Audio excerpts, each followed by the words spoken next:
Olá, querido amigo, tudo bom? Que alegria chegarmos à lição de sexta-feira, nosso estudo adicional. E no estudo adicional, voltou-se para a questão de Pedro negando Jesus, ali utilizando o livro Desejado de Todas as Nações. Se você não leu, excelente livro, recomendo para a sua leitura pessoal.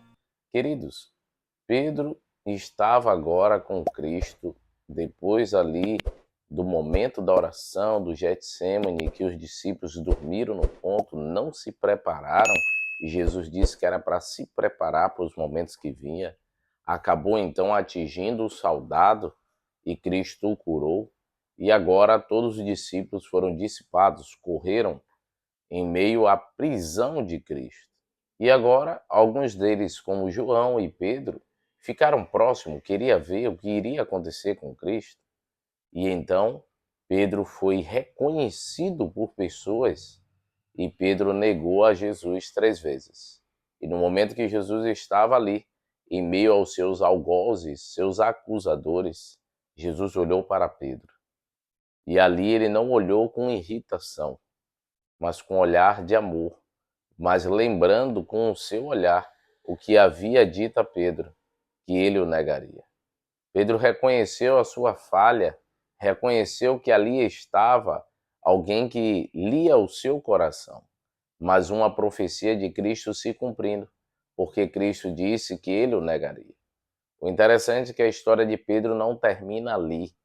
Eu acho interessante que o encontro de Jesus e Pedro após a ressurreição é falado por João, e até um comentarista disse o seguinte, Mário Veloso, de que João era muito próximo e amigo de Pedro e não queria que terminasse a história do seu amigo sem que ele tivesse tido um encontro verdadeiro com Cristo.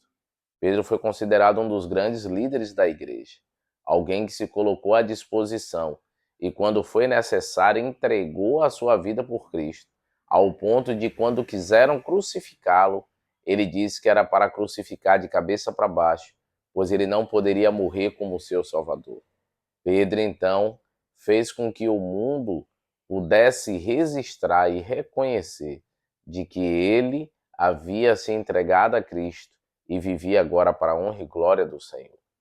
Eu achei interessante, tenho feito um após com o Rodrigo Silva, e o comentário dele que Jesus tinha escribas. Nós temos aí os evangelhos, as provas, mas havia pessoas que anotavam.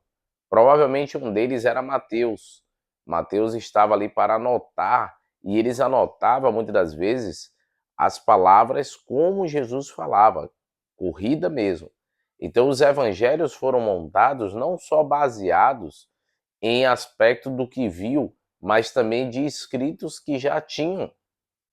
Por isso que o evangelho de Mateus é rico em detalhes. Marcos, provavelmente aquele que andou com os discípulos, com Paulo também, Barnabé, saiu em viagem, era parente de Barnabé, foi quem escreveu essa carta que estamos estudando. E Marcos, então, utilizou daquilo que ele leu também, de que Mateus havia escrito. Queridos, o evangelho é real, Cristo é real. E ele morreu e ressuscitou e irá voltar, por amor a mim e a você. E precisamos entregar a nossa vida fielmente ao Senhor. Você crê nisso? Ore conosco nesse momento. Querido Deus, ó Pai, obrigado por cada amigo do canal. Obrigado pela oportunidade de aprender mais de Ti por meio da lição. Ajude-nos a crescer na fé, na graça e no conhecimento do Senhor. Nos dê um sábado abençoado, que hoje é dia de preparação. É o que nós te pedimos no nome de Cristo Jesus. Amém, Senhor. Meus queridos, não esquecendo a introdução da lição, amanhã é à tarde, tá certo? Às 3 horas. Obrigado por sua participação, que Deus te abençoe. Tchau, tchau.